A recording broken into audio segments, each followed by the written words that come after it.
নমস্কার। আজ আবার আরেকটা নতুন টপিক নিয়ে আপনাদের কাছে হাজির হয়ে গেছি। এটা আমার সমস্ত মায়েদের রিকোয়েস্টে। তো মায়েরা বলেছিল আফটার সিজারিয়ান বা সি সেকশনের পর নিজেকে কিভাবে যত্নে রাখবে। বেবির যত্ন তো এত এত এত বলেছি, এবার তো মায়ের যত্নের কথা তো মনে রাখতেই হবে, তাই না? তো আজকে মায়েদের এই কিছু নিয়ম আমি বলে দেবো, যেগুলো অবশ্যই করে জরুরি, এবং এই যত্নগুলো না করলে মায়েরা নানা রকমভাবে প্রবলেমে পড়তে পারে। তো প্রথমেই বলে রাখি, মুভমেন্ট। আপনি যখনই যেদিন থেকে ডেলিভারি হচ্ছেন তার পরের দিন থেকে ডক্টর আপনাকে এনশিওর করবে নিজেকে উঠে দাঁড়ানোর জন্য, নিজেকে চলাফেরা করার জন্য। হ্যাঁ, আমিও তাই বলবো যে অবশ্যই করে আপনারা নিজেরা কিন্তু উঠে দাঁড়ানোর, অল্প বিস্তর হাঁটাচলা করার চেষ্টা করবেন। সেটা নিজের শরীরকে কষ্ট দিয়ে না।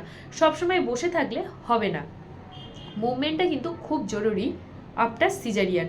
তারপরে এবার আসি খাওয়া দাওয়া।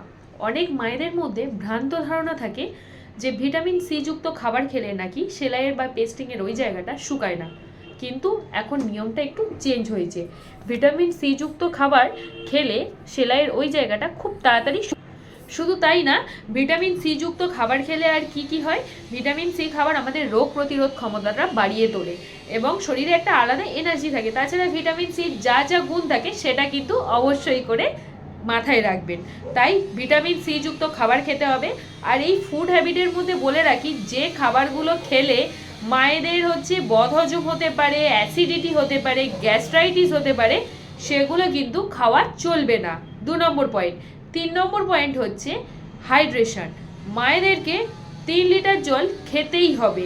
এই সময় মায়েরা কি করে, জলটা অনেক কম খায়, সেটা করলে হবে না। মায়েদেরকে পর্যাপ্ত পরিমাণে জল খেতে হবে এবং ইউরিনটা পেচ্ছাপটা ঠিকঠাক করে পাস করতে হবে। এটা কিন্তু প্রত্যেকটা মায়েদের করা জরুরি। এবার আসি ব্রেস্ট মিল্ক। ব্রেস্ট মিল্কটা হচ্ছে সব থেকে বেশি জরুরি এই জায়গায়। কারণ অনেক মায়েরা কি করে, যারা একটুতেই শরীর খারাপ মনে হচ্ছে, একটুতেই উঠতে পারছে না, এমন অনেক মায়েরা থাকেন, তারা বাচ্চাদেরকে ব্রেস্ট মিল্ক দিতে চায় না। এটা কিন্তু মায়েদের পক্ষে খুব ক্ষতিকারক। আপনার বাচ্চাকে 6 মাস পর্যন্ত আপনাকে মিল্ক দিতেই হবে, আপনার বুকের দুধ অবশ্যই অবশ্যই করে দিতে হবে প্রথম 6 মাস। তারপরে তো যতদিন থাকবে ততদিন সে খাবেই। এবং এই ব্রেস্ট মিল্ক দিলে কি হবে, আপনার যে 6টা লেয়ার পেরিয়ে আপনার ইউটেরাস থেকে যে বেবিটা বেরিয়ে এসছে, এই ব্রেস্ট মিল্কটা ঠিকঠাকভাবে সিক্রেট হলে আপনার সেই সমস্ত জায়গাটা একদম শুকিয়ে আসবে, বা ইউটেরাসটা আবার আগের অবস্থায় ফিরে আসতে এই ব্রেস্ট মিল্কটা যে বেরোচ্ছে সেটা কিন্তু ভীষণভাবে জরুরি। তাই বাচ্চাকে ঠিকঠাক টাইমে ব্রেস্ট মিল্ক প্রত্যেকটা মায়েদেরই দিতে হবে। এরপরে আসি বেল্টের ব্যাপারে। বেল্ট বেল্ট বা যেটা বেলি সাপোর্ট বেল্ট বলো তোমরা, এই বেল্টটা কিন্তু ইউজ করতে হবে অবশ্যই করে, কিন্তু যে জায়গাটায় কাটা আছে সেই জায়গাটাকে সুন্দরভাবে রেখে, সেখানে যাতে ইনফেকশন না হয়। এই বেল্টটা না দিলে কি হবে, যে 6টা লেয়ার থেকে আপনাকে ইউটেরাসের ভিতর থেকে বেবিটা বেরিয়ে এসছে, সেই জায়গাটা এদিক ওদিক হয়ে যাওয়া বা পেটের শেপটা বাজে হয়ে যাবে। তাই অবশ্যই করে বেল্ট ব্যবহার করবেন। যেসব মায়েরা বেল্ট কিনতে পারেন না, তারা যদি লম্বা বড় সুতির কাপড় থাকে সেটাও কোমরের ওই জায়গাটায়, ওই লোয়ার অ্যাবডোমেনের ওখানে জড়িয়ে রাখতে পারেন, তাতেও কাজ হবে। এবার বলে রাখি রেস্ট। রেস্টটা হচ্ছে একদম সব থেকে জরুরি এই কেয়ারের মধ্যে। আপনাকে প্রপার রেস্ট নিতে হবে। জানি বাচ্চা এই সময় বিভিন্ন সময় কান্নাকাটি করবে, বিভিন্ন সময় তাদের প্রবলেম হবে, কিন্তু এর ফাঁকেও কিন্তু রেস্টটা নিতে হবে। রেস্ট না নিলে সেখানে কিন্তু মায়েদের শরীরটা আরও বেশি খারাপ হবে। এবার বলি হট কম্প্রেস।